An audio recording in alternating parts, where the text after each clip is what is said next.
Hello em, mình là Bạc Giá. Cho nó đồ tầm anh mình xin cô xin bia đây mà xin giờ luôn xin đi đồ trong đây của nó tiếp sau đây cho mà đấy.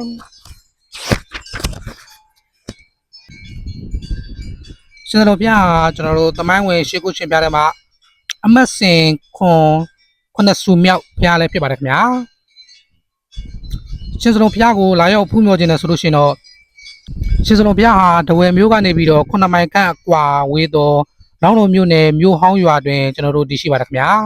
ကျွန်တော်တို့ရှေးရခင်ခေါ်ဆိုကတော့မျိုးဟောင်းရွာကိုကျွန်တော်တို့တာကရမျိုးလည်းခေါ်ဆိုပါတယ်ခင်ဗျာအမှတ်စဉ်9ရှင်တောက်ထင်ဖျားရှိတဲ့လမ်းနေပြီးတော့ကျွန်တော်တို့ကမျောကင်းရွာကိုဖျက်ပြီးတော့ကျွန်တော်တို့မျိုးဟောင်းရွာကိုကျွန်တော်တို့လာရပါတယ်သူရဲ့ကျွန်တော်တို့ဖျားသမိုင်းအချင်းလေးရတော့ခင်ဗျာကောသာတက္ကရာ94ခုနှစ် AD 932ခုနှစ်တွင်ဘုံမီဒီဝနာဂရမြို့ကိုရှေ့မြောက်ဘက်ရှိမိုင်90ခန့်ကွာတွင်တည်ရှိခဲ့သောရန်တပူမင်းကော်စင်ဖြူမင်းစိန်ဖြူရှင်မဟာနရိန္ဒမင်းနှင့်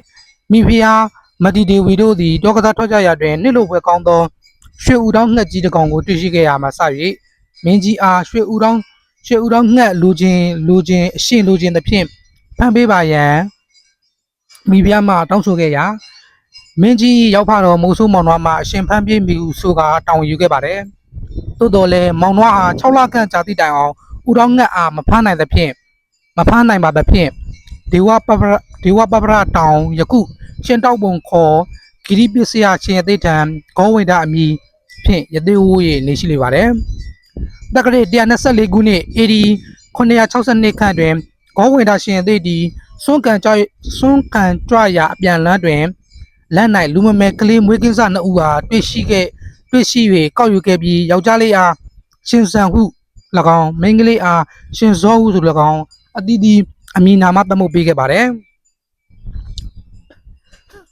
တက္ကရာ145ခုနှစ်တဘူရဲလာဆန်း8နှစ်တွင်နေထံဖျားတက်သည့်အချိန်တွင်ရှင်ရဟန်းမထေမြတ်သည်ဤဒေသသို့ကြွရောက်လာပြီးမြတ်ဗုဒ္ဓ၏ဓာတ်တော်နှစ်ဆူကိုမောင်နှမ2ယောက်အားချီးမြှင့်ပေးတော်မူခဲ့ပါတယ်မောင်နှမနှစ်ယောက်တို့သည်ဓာတ်တော်ကိုသူရတဲ့နဲ့ငါရတဲ့နဲ့ဟုညင်းပွားရာ၎င်းတော်ဂောဝေဒရှင်အသည့်စွန့်ခံကြရာအပြန်တွင်မောင်နှမနှစ်ယောက်ညင်းပွားသည်ကိုတွေ့ရှိရ၍ဂောဝေဒရှင်အသည့်သည်ရှင်ရဟန်း၏အနောက်ဘက်သို့အမိလိုက်သွားပြီးဓာတ်တော်နောက်တစ်ဆူချီးမြှင့်ပေးပါရန်အကျိုးကြောင်းရှင်းလင်းလျှောက်ထားခဲ့ပြီးတောင်းပန်ခဲ့လေပါတယ်ရှင်ရဟန်းမထေမြတ်သည်ဂောဝေဒရှင်အသည့်ထံမှဓာတ်တော်ကိုပြန်ယူ၍အဋ္ဌံပြုရာဓာတ်တော်ဘွားတစ်ဆူသည်အလိုလျောက်ပေါ်လာခဲ့ပါတယ်။ရှေရဟမထေမြတ်သည်၎င်းဓာတ်တော်နှစ်ဆူအားချင်းမြင့်လိုက်ရာရှင်ဇောသည်တပွားတော်အပွားကိုရရှိခဲ့ပြီးရှင်ဇန်သည်ဓာတ်တော်စစ်ကိုရရှိခဲ့ပါတယ်။ဗုဒ္ဓအလောင်းတော်ဦးတော်မင်းဘဝတွင်နေထိုင်ကျစားသည့်အောင်မြေတော်ကုန်းနေရာကိုရွေးချယ်သတ်မှတ်ပြီးတော့ကျွန်တော်တို့ရှင်စလုံးစီရီတော်ကိုတည်ထားခဲ့တာဖြစ်ပါတယ်ခင်ဗျာ။